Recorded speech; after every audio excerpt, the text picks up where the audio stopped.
everyone, welcome back to Shine at the Park.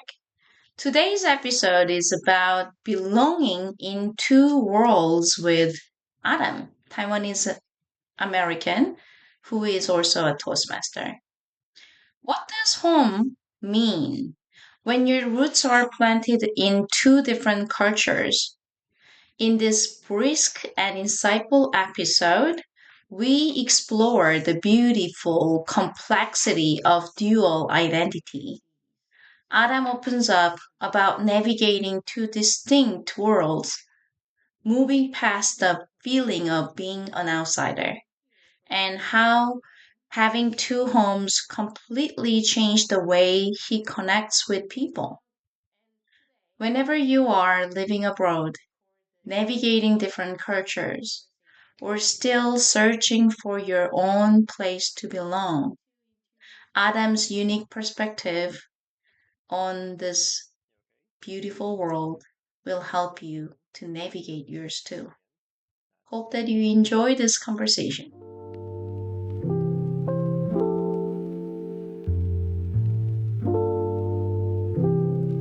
You okay? My name is Adam Chen, C-H-E-N. That's my family name. It's been forever with me for a good 47 years.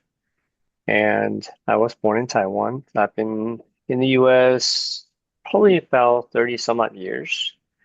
So yeah, I'm just very fortunate to have this opportunity, to have this chance to come here and live a new life, pretty much. So yeah, that's it. Um, okay. I was interested in your identity as Taiwanese American because for me, even though I was raised in Korea, I never felt that I belong here. So I felt more comfortable when I moved to Canada. But I don't know, like about belonging and thinking about home, it was a big question for me. So I wanted to ask people like you who are like third culture kids, I can say. And I want to know how you actually figured out your home. So as a Taiwanese American, do you think you can call home in America or Taiwan? A That's deep a question very all of a good sudden. question. Indeed. I what I found out lately is that my home is where my heart is. And as you can see, from my other Adam, that I have this, this picture of a heart, and where with the words "home is where the heart is," because for the longest time, I've been calling Taiwan my home.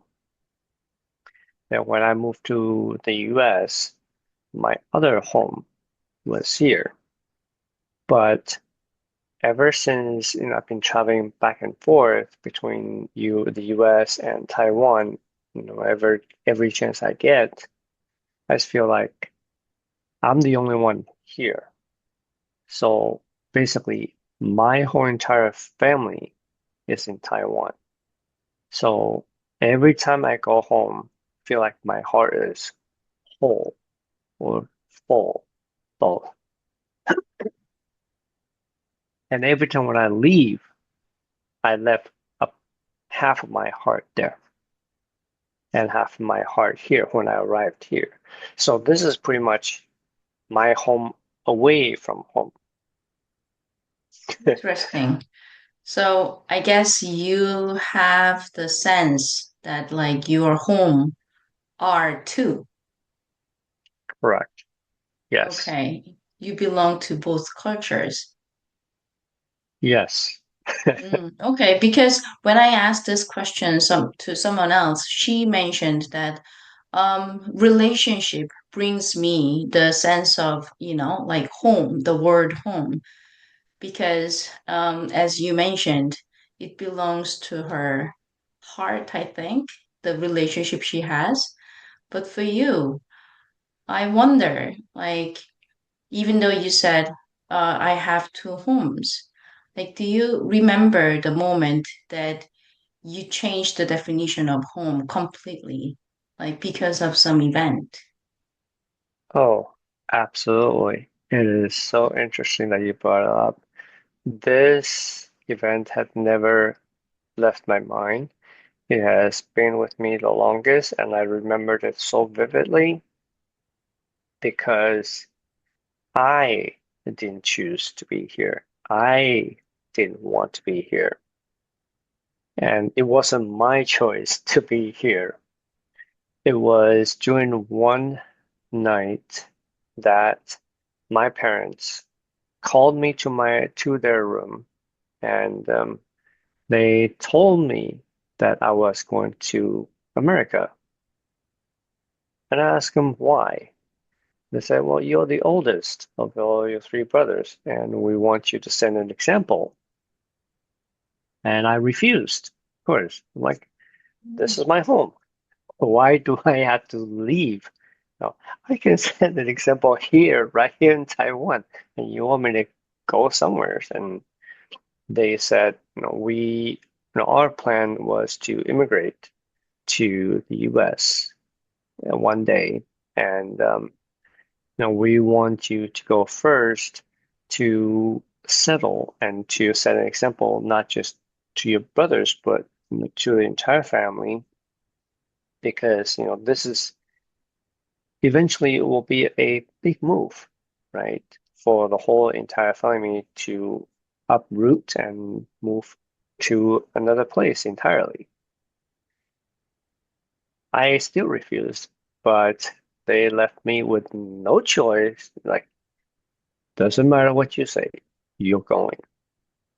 So when the time came, I remember leaving or stepping into my dad's van, and my eyes was itchy. Okay. And I was rubbing my eyes and kind of like having some tears coming out. My grandma told me, don't cry. It's okay. You'll come home. And I vividly told her, like, I wasn't crying. My eyes was itchy, even though, I didn't want to go, but I didn't feel anything at the time. But eventually, I left and here I am. Hmm. Okay, thank you for sharing that story. It must be shocking, but at the same time, scary. I think Oh yeah. as a child, right? But how do you think having two homes shaped the way you connect and build relationships with other people? Because it seems like you care about others so much, not just Americans, Taiwanese, but people from all over the different places. So how do you think having two homes shaped you in that way? When I was home in Taiwan, I didn't have much of a friend because like only a handful. I mean, I could count with one hand pretty much. So, you know, I didn't feel like friend-wise, okay, I didn't invite anybody to my home. My friends or my relationships with my cousins were so. So, that's a totally different world when I came here, where, I got to meet a whole genre of different people. And I felt like, well, when I was in college, especially, I got to invite my friends to my home and to hang out because I didn't have those relationships in when I was in Taiwan, and I felt like, you know, these people were all younger than me, and I felt like, well, I'm the oldest of anybody else here, well, besides my roommates, of course. But I feel like, well, I want to have friends here, and I would invite them over to watch movies and to have, I would cook the whole meal for them, even though they didn't complain, but I knew better that yeah, my foods were pretty bland, not much flavor, but it was more of a get together. It was more of a mingling sense, and I really love that relationships with because I feel like that's where I belonged. That this is my home away from home, and I want to have a sense of belonging. And Mhm. I didn't have this sense of relationship before when I was in Taiwan. It never existed. And just for some reason, I just had this urge of wanting, or the feeling rather, to want to have connections with people, to build, a sense of a bond, very much. So yeah, That's interesting because you feel that your one home is because of the parents and relatives. You can say that like Taiwan is your one home, but the other home is created by the people around you, like friends and coworkers. absolutely, absolutely, yes. Mm, Partly because, I came here, the first state I arrived was Florida, Miami, Florida. And I didn't have friends there either. A few, but I didn't know much English, so I didn't really talk or speak very much until much, much later, closer to graduation, where I felt that, well, the teachers were really, really patient with me. mm, They they tried their best to help me, to make me understand early on, but because with my limited English language, I just didn't know what to say. I didn't know. I didn't understand at all. But as time went on, I realized that they were really trying to help me. So I gathered this courage to speak up, to start asking questions in broken English. They knew mm, exactly what I was talking about, and I felt like, wow, that's really interesting. And the students, they were really nice to me, most, except one. But I felt like this is completely different from when I was in Taiwan. The mm, students, everybody was all talking amongst themselves. I just didn't feel like, the class that was in the classrooms that was in, the students, they weren't very nice. I mm, was constantly bullied for whatever reason. And so I felt like, wow, this is a new place, and yet, a whole different country, but they treated me differently. And I just wanted to, I just have this sense of, oh, cool. I have this same feeling now mm, that you instilled in me, and I want to give back. So, mm. I definitely feel you. And I also had that experience. When I was studying in Korea, my school years, being different was not a good thing. Like people treat me like a freak sometimes. But when I was in North America, like because everybody they were was different and people didn't care as much and they were so nice and open to other cultures too. So maybe uh that's why. Then okay, because your identity is so global, do you find it easier to make strangers from different backgrounds feel comfortable and at home around you? I think you have that ability. in a way, I do because I'm a friendly type person. So, because like I had mentioned, I received the same when I first came here. And then, I moved to New Jersey. I was in surrounded by, a different culture, right? A lot of different culture people. And I was immersed in this American life, new life that it never existed until I came here. And I developed this American way of accepting others, welcoming others. And, it's like I never gotten rejected, Mm. by any other people here by being friendly to them. So naturally, it just never occurred to me like, well, why would I reject this person? And then when I move on to college in California, there were a lot of people there. I started advocating or really I re gotten a job as a student leader to pretty much help new students. Well, I was in new student orientation, so pretty much to guide new students to, get used to the college environment. And I felt like, well, I wanted to make this whole situation, more relaxing and just, basically just have a little fun. Mm. And and then of course, one time there were a whole bunch of people that immigrated from China, from Shenzhen.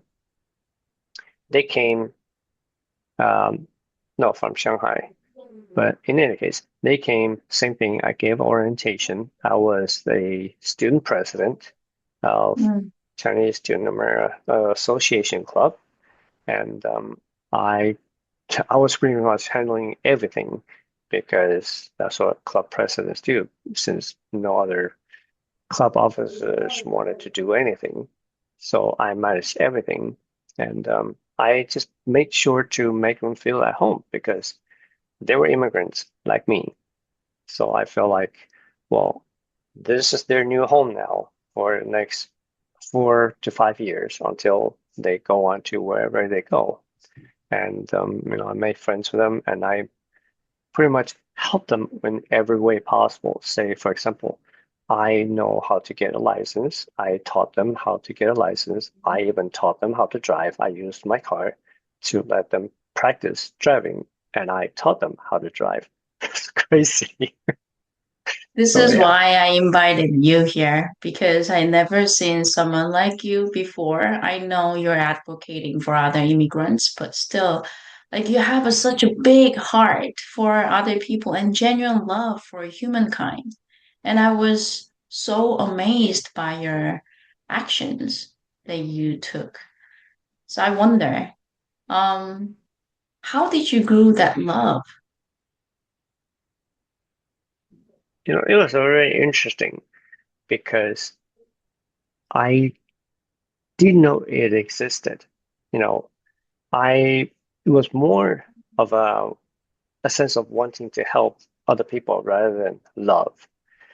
When I was in high school, it was one day it just occurred to me, or this feeling that came over me, because up until then I was receiving help from both teachers and students.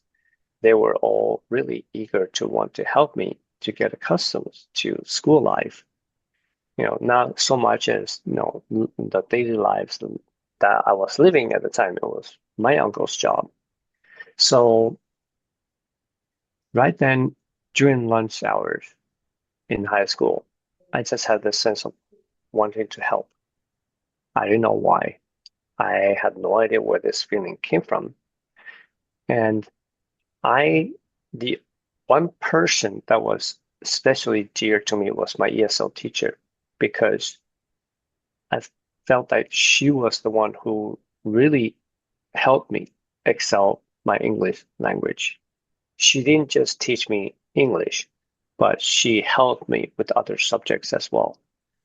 During after school, or if we have time before the end of class, she will ask the class if you have any questions with or problems with other subjects.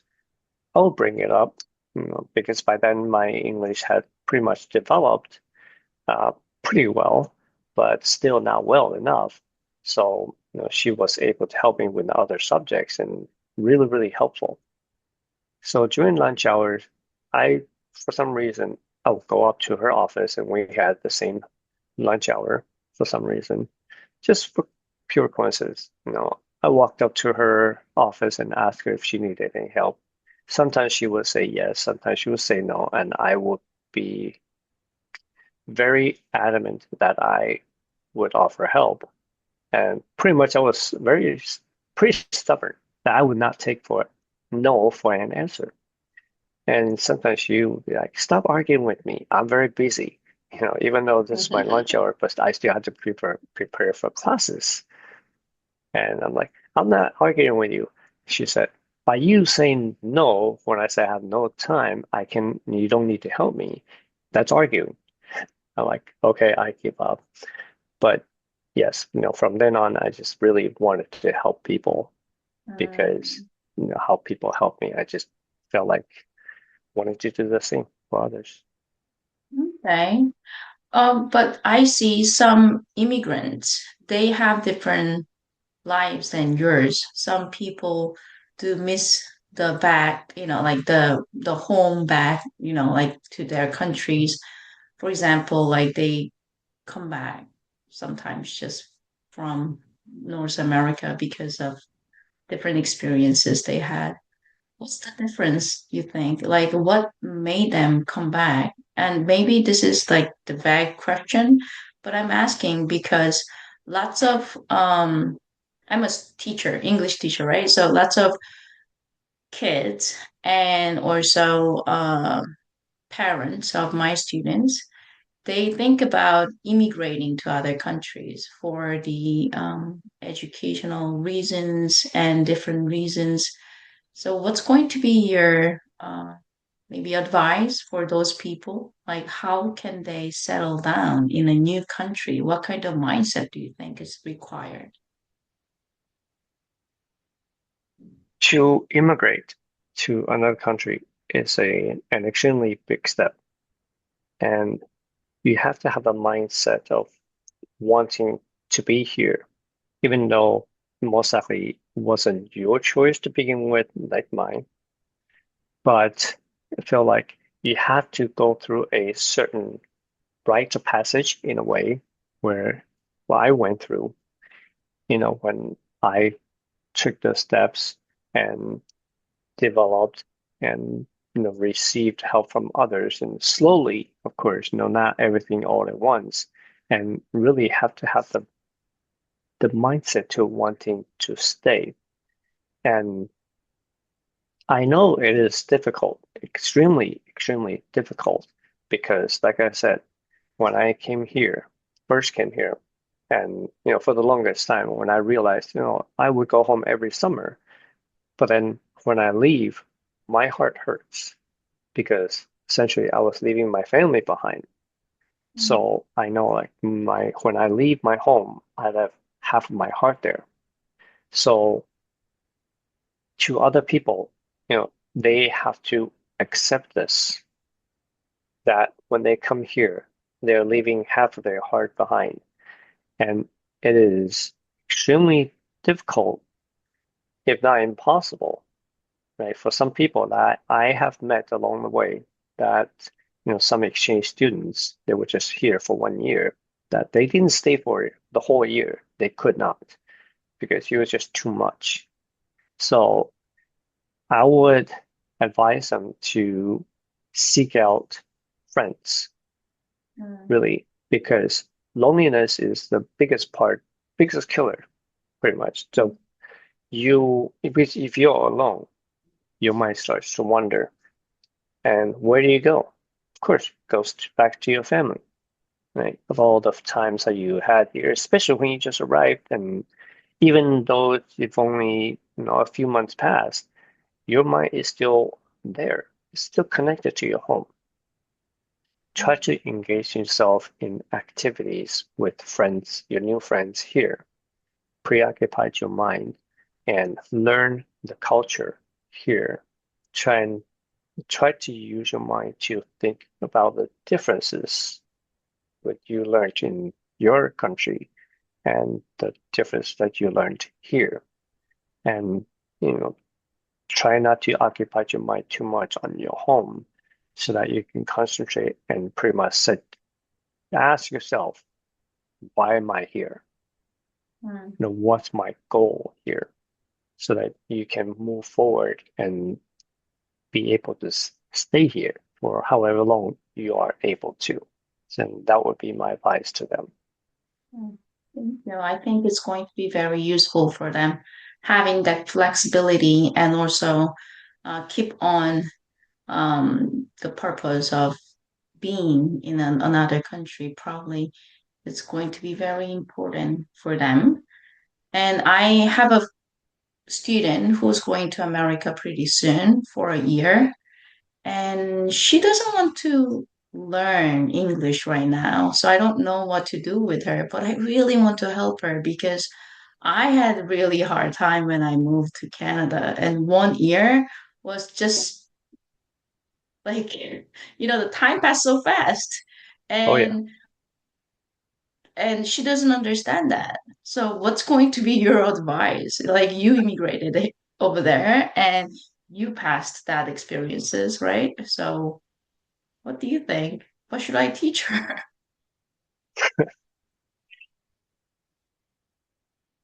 pretty much like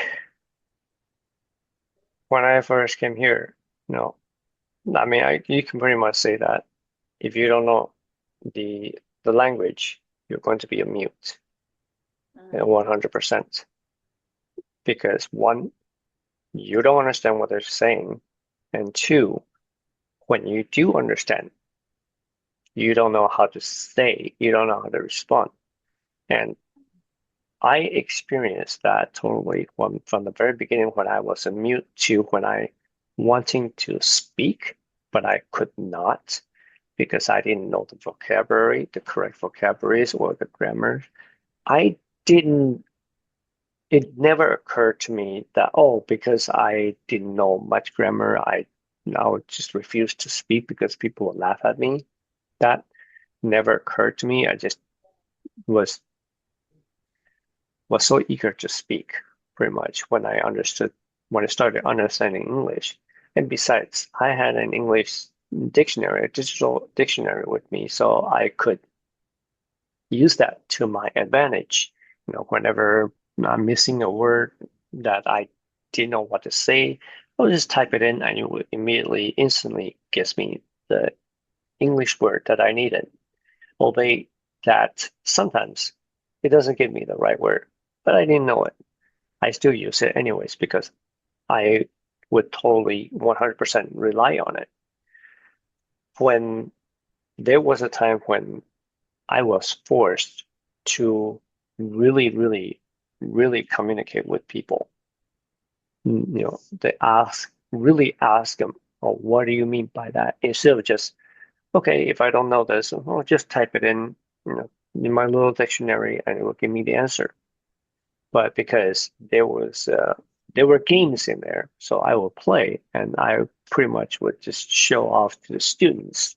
Like, oh, hey, look, here's there are games here, and it was pretty cool. And at the time, it was really something. But one day, it got stolen, disappeared from my locker room, and I could not find it. mm, It was a blessing in disguise because I was then forced to really speak, to ask. So that was when my English really, really excelled because I did not rely mhm, on nothing. And I was relying on actual human beings to give me answers. So for your student, she will struggle when she come here. And it is hard to wanting to learn another language in your home country. So that's why when I joined Toastmasters, I found, and I'm in Taiwanese clubs, English clubs, and they were all speaking fluent English, and I was really, really amazed and shocked that, oh my God, college students, and they were really, really, speaking fluent English in full sentences that I could understand. And I felt like, oh my God, what is going on here? You know, mhm. so.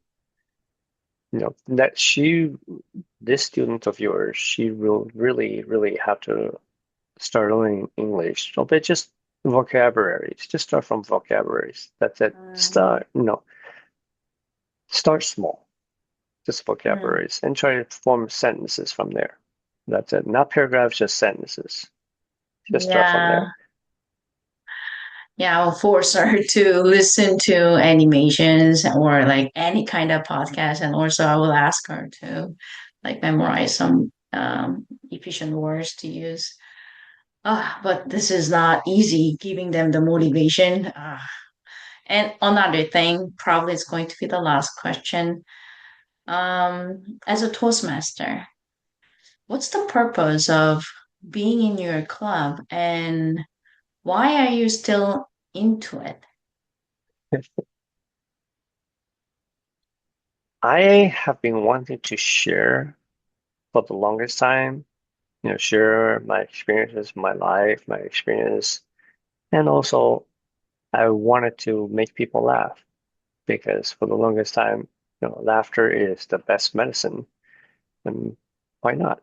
And laughter alleviates anxiety, alleviates stress. So, my um, my first pathways was engaging humor because I wanted to use humor to make people laugh, and also because I found that when people find something funny, they will start engaging with other people and start sharing their own experience. Like, oh, I heard something funny, during a speech, and like, oh yeah, what about this? I have certain kind of experience or similar kind of experience that I want to share with others. I tell other people, and I've seen it happen, live, where the room would went off uncontrollably because people started talking to each other, sharing their own experiences. It's funny experiences. So and I found that comedy really resonates with a lot of people, and it opened up their minds, and as well as to make them feel comfortable because of laughter.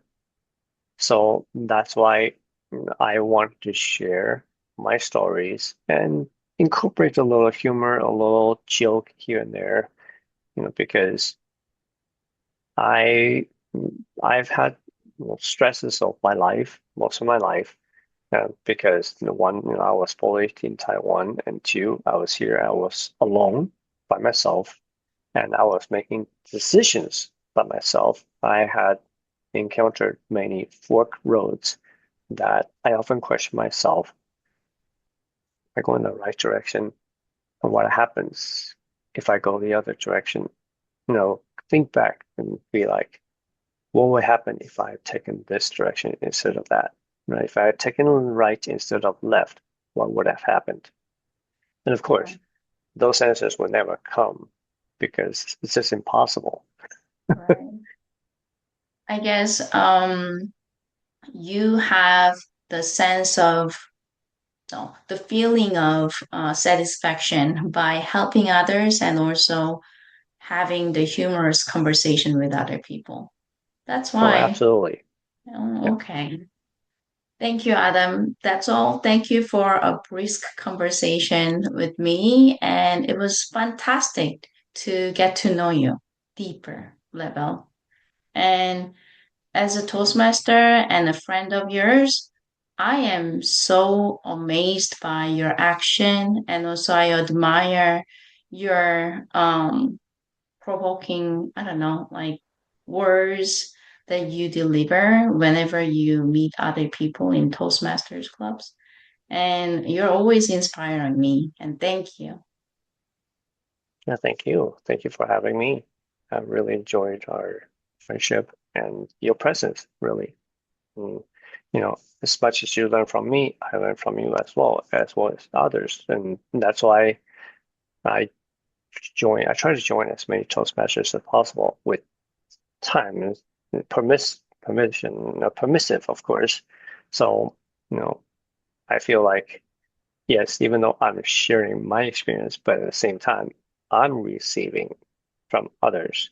So that's why, it's not just me sharing, but I'm listening to others as they share their experience. And sometimes it gives me ideas on what to do next, or, certain roles that I would take, or that it would give me ideas on my next speech project.